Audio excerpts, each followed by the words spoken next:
Dude, we're on air. Oh, hello and welcome to Dominican Republic Nightly News. I'm your host, Stacey Ferguson. Today in breaking news, primary schools open for free and compulsory education for children between the age of 7 and 14.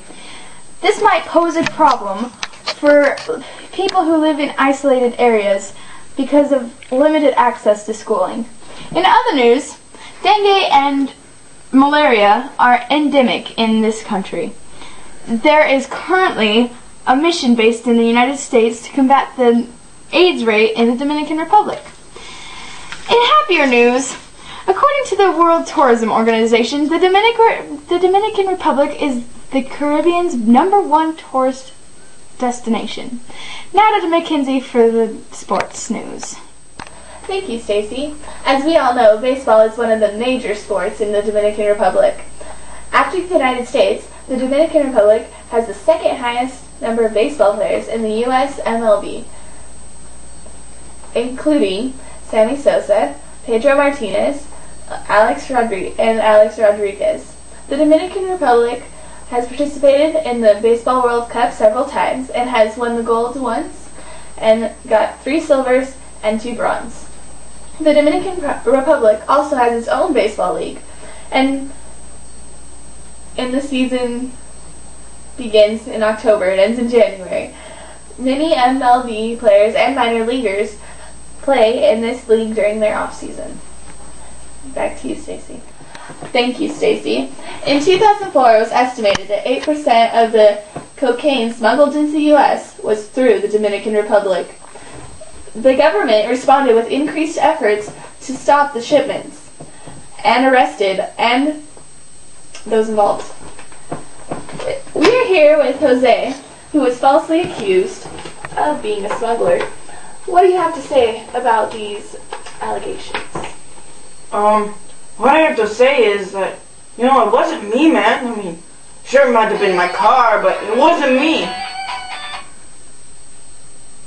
Pedro? Hey, stop, Pedro. I can't talk right now. I'm on the news. Yeah, the shipment's in. Yeah, see ya. 10 o'clock. I'm Maverick. Yeah, peace to you too, bro. You were saying? What do you have to say about the accusations that were made about you? Yeah, it just wasn't me, man. That's all I gotta say. Do you have any advice to these smugglers out there? I don't think it's all that bad, they're just trying to make a living. I mean, they got little kids at home. They need the love of their father. Yeah. Would you like to add anything else?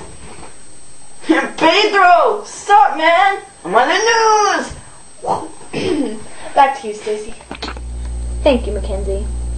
In weekend news, The Price of Sugar, a documentary narrated by Paul Newman, debuted this weekend at the Dominican Republic Film Festival. This documentary is of exploitation of Haitian immigrants in the Dominican Republic. This documentary was made due to the fact that immigration from Haiti has increased once again.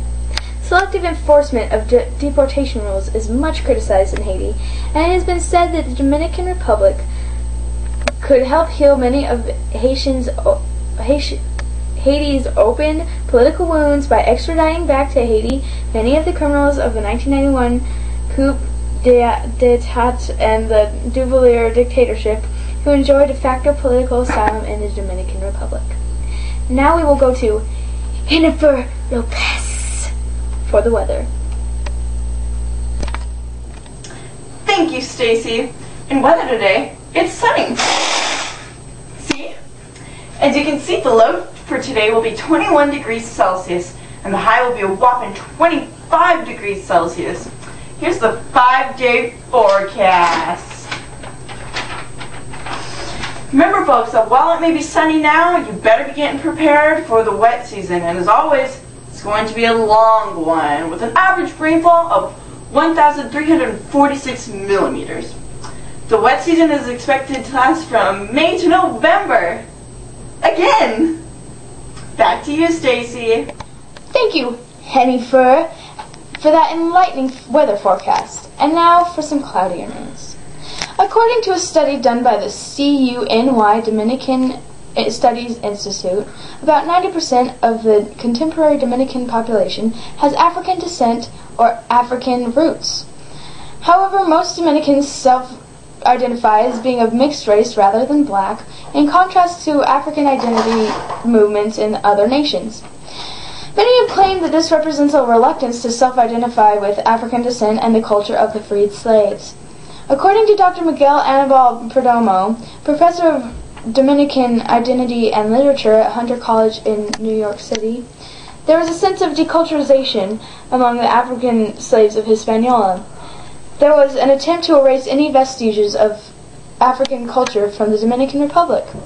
We were in some way brainwashed and we have become westernized.